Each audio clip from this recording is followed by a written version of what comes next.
In the early hours of August 21st, 1911, a man walked into the most famous museum in the world and walked out with the most valuable painting in history. No alarms, no guards stopping him. No one even noticed it was gone. It was a heist so audacious, so simple, that it left police baffled and the world stunned. This is the story of the man who stole the Mona Lisa and why no one stopped him. The Louvre Museum, home to thousands of priceless works, was a fortress of beauty, but it was also a fortress of arrogance, a place that thought itself untouchable. And that was precisely what he was counting on. His name was Vincenzo Peruggia, an Italian immigrant, a simple house painter. On paper, he was nobody, but in reality, he was a man with a plan so shockingly straightforward that it worked. Peruggia knew the museum inside out, not as a visitor, but as a worker. Months before the heist, he had been hired to install protective glass over the very painting he would one day steal. He had studied the guards, their rotations, the museum's hidden weaknesses, and he discovered something astonishing. The Louvre wasn't the impenetrable fortress it claimed to be. Its security was lazy. The guards? Overworked and underpaid. The museum itself? Closed on Mondays for maintenance, which meant that if someone looked like they belonged there, no one would ask questions. That's all it took. A simple disguise. A white coat. A painter's brush. He didn't need an army. He didn't need explosives. All he needed was confidence. Monday morning, August 21st, 1911. Dressed as a museum worker, Peruggia slipped inside with two accomplices. The guards barely glanced at them. After all, why would they? The three men entered the salon care, the room where she waited. The Mona Lisa. Peruggia reached up, unhooked the frame, and hesitated, because now came the real challenge. Getting out. This was the moment where everything should have fallen apart, where a guard should have stopped them, where an alarm should have sounded. But no one came, not a single soul. Peruggia and his men walked confidently toward a side staircase, only to find it locked. Their escape route cut off. For a moment, panic set in. Then, Peruggia made a decision. He turned, walked back through the hallways, carrying the Mona Lisa under his arm, until he found an unlocked service door. He stepped outside into the streets of Paris, and then he simply walked away. It took a full day before anyone noticed the Mona Lisa was missing. At first, the museum thought it had simply been removed for cleaning. But when panic finally set in, it was too late. Peruggia had vanished. The painting? Nowhere to be found. The police were humiliated. They arrested everyone from famous artists to museum staff. But the one man they never suspected was him. Because why would they? To them, Vincenzo Peruggia was just a nobody. A simple worker. A face in the crowd. The perfect disguise once again. For over 2 years, the Mona Lisa sat hidden in a wooden trunk, just minutes away from the very museum she was stolen from. But Peruggia hadn't stolen her for money. He believed he was a patriot, that the Mona Lisa belonged in Italy, not France. And that belief would be his downfall. But the dealer wasn't just any collector. He was working with the authorities. Within hours, Peruggia was in handcuffs. And the Mona Lisa? On her way home. Vincenzo Peruggia served just 1 year in prison. 1 year for stealing the most valuable painting on earth. Some called him a criminal. Others, a hero. One man, one painting, one of the greatest heists in history. Vincenzo Peruggia had done the impossible, stealing the Mona Lisa and keeping her hidden for 2 years. But what if I told you that wasn't the end? Because what happened after was something no one saw coming. And this time, he wasn't the only one playing the game. For 2 years, the Mona Lisa had been hidden in a wooden trunk. Now, Peruggia was ready to complete his mission. He wasn't selling the painting. He was returning it to Italy, to its rightful home. At least, that's what he thought. But there was one thing he didn't know. He had been set up. The dealer wasn't just any collector. He had contacted the authorities the moment Peruggia reached out. And now, the net was closing. Officer, Peruggia, drop the painting and put your hands up. Peruggia had planned for everything, except this. He thought he was a hero, but to the world, he was a thief. For months, The Mona Lisa's disappearance had been blamed on everyone except him. Modern artists, foreign spies, even the Louvre's own staff. Now the truth was out, and Peruggia was facing the consequences. Detective, calm, calculated. You think you're clever, don't you? Walking in, taking the most valuable painting on Earth. But tell me something, Vincenzo. Detective, why do we have two Mona Lisas? The world had assumed Peruggia stole the only Mona Lisa. But what if he hadn't? What if the real Mona Lisa had never left the Louvre? Detective, did you really think we'd leave the most valuable painting in history out in the open? The truth was far more shocking. Years before the heist, a perfect duplicate had been commissioned. The Louvre had kept the real Mona Lisa hidden away and put a replica on display. And Peruggia? He had stolen the wrong one. For 2 years, he had risked everything for a painting that wasn't even real. Or had he? What if Peruggia had always known? What if he had stolen the fake to flush out the real one? Detective, where is it? The police had recovered the stolen painting, but there was one problem. The painting in the Louvre? It didn't match the one Peruggia had stolen. The real Mona Lisa was still missing. Somewhere out there, someone had the real Mona Lisa. And if Peruggia wasn't the mastermind, then who was? Because the truth was, he had never planned to keep the Mona Lisa. He had planned to trade her. This was never just about one painting. It was about something bigger, mysterious figure.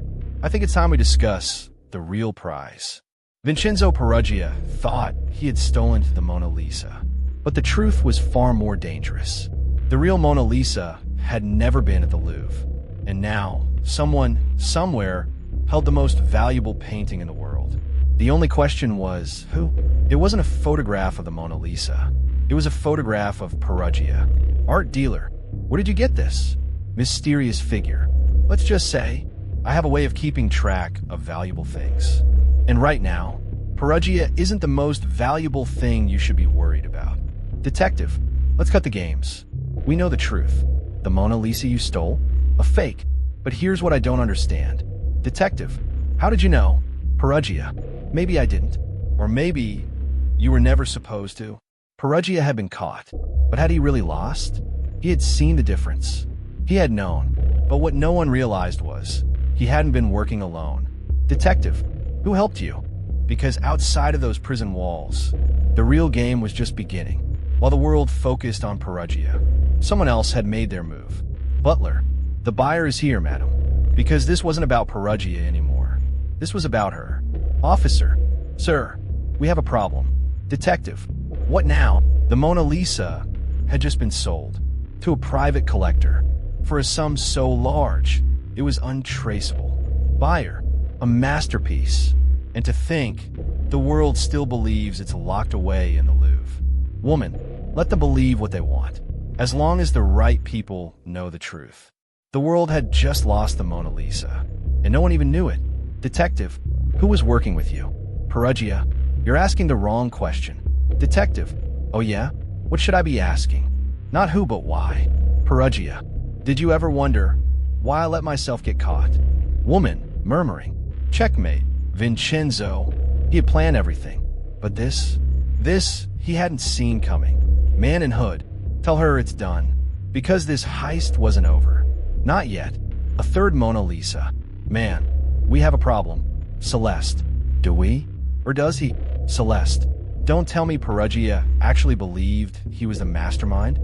Celeste. He was just a pawn. The real game is just beginning. Detective, the Mona Lisa was just sold again. And you're going to tell me exactly how that's possible. Because the truth was, even he wasn't sure anymore. Auctioneer, the bidding starts at 100 million. But there was one thing none of them knew. This wasn't the first time this painting had been sold. And it wouldn't be the last. Artist, they'll never know the difference.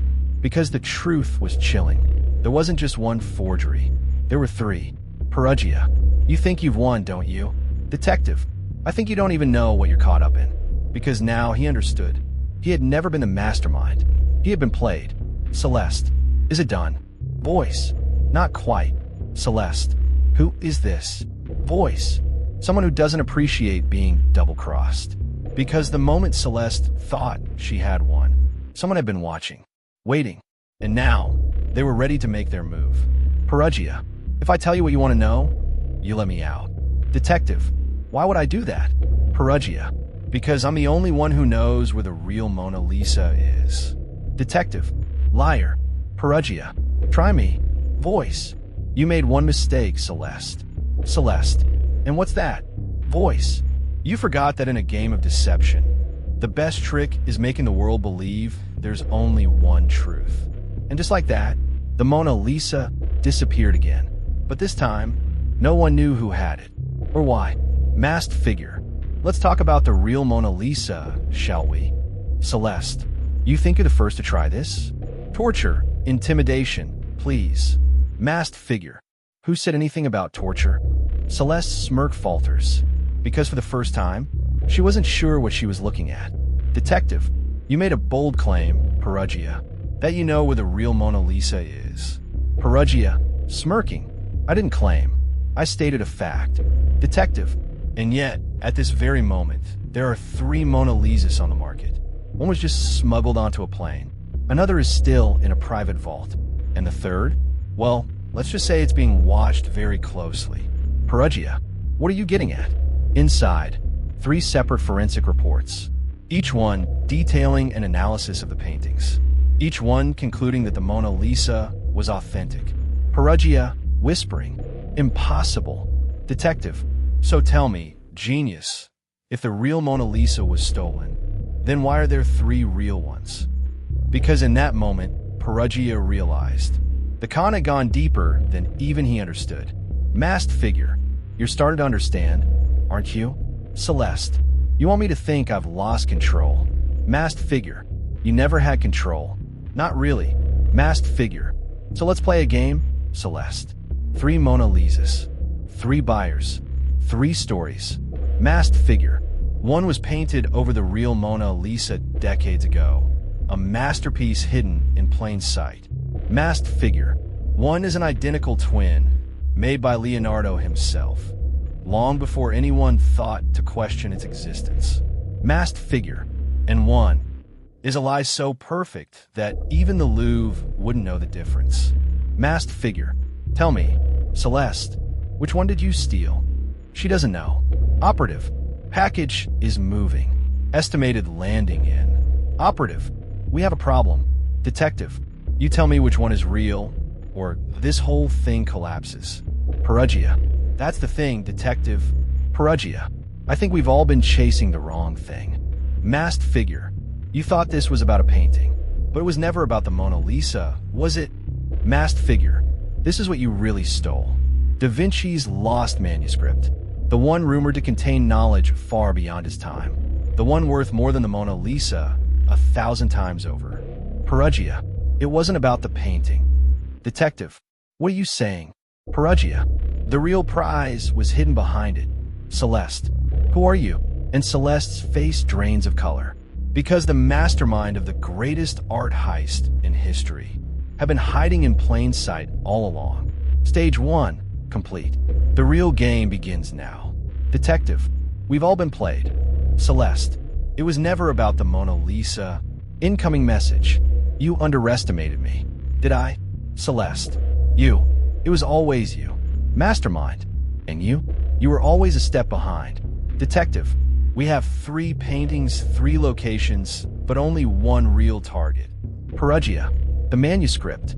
That's what they wanted all along. Detective, wait, go back. Perugia, whispering. The real one was never stolen. Detective, it was hiding in plain sight. They weren't chasing the Mona Lisa. They were chasing a decoy. Celeste, tell me then, if you won, why are you still here? Mastermind, because I need you to understand. You thought you were part of the game, but you were the bait. Celeste, no, that's not possible. Mastermind, isn't it? You've spent your entire life outplaying others, but this time, you were just a distraction, while you were so focused on stealing a painting. Someone else was stealing the real treasure. Celeste, you're making a mistake. Mastermind, no, Celeste, you did. Perugia, they forged the manuscript. Detective, they played us all. Technician, we're losing them. They were burning the evidence. Only one target remained, and it was still in play. A single sheet of parchment. The real Da Vinci manuscript. Click. Familiar voice. I was wondering when you'd figure it out. Is the detective. Celeste. You were part of it. Detective. You were chasing shadows, Celeste. But I was after something much bigger. Detective. And now, the game is over. A slow smirk spreads across her lips. Celeste. No, it's just getting started. Celeste. Checkmate.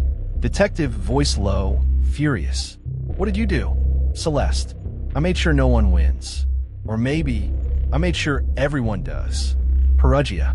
She didn't just steal the manuscript, she liberated it. Partner.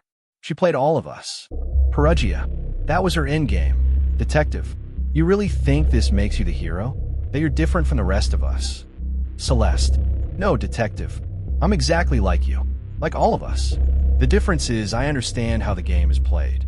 People think crime is about force. About brute strength. It's not. It's about systems. Understanding them better than the people who created them. Why do you think the best con artists thrive? Because they see the flaws others overlook. The gaps between the rules. They study the game so well, they can bend it without breaking it. That's how you outplay the system. You don't break doors. You learn how the locks work. You don't run from the law. You make it work for you. And when you understand that, you stop losing in crime, in business, and life. Celeste, think about it. The greatest criminals, the greatest business minds, they're the same. They take calculated risks, not reckless ones. They know when to push forward and when to pull back. They anticipate problems before they happen and control every possible outcome. They don't just react to the world. They shape it. What's the real difference between a billionaire who manipulates markets and a thief who manipulates security systems? Between a CEO who crushes competition and a strategist who outplays the police? The line between genius and criminal has always been who gets to write the rules. Celeste, you have a choice. You can shoot me, walk out of here, and take the fall for this entire operation. Or you can put down the gun, and we both walk away clean. Because right now, every piece of evidence in this building points to you. Detective muttering, "Damn you."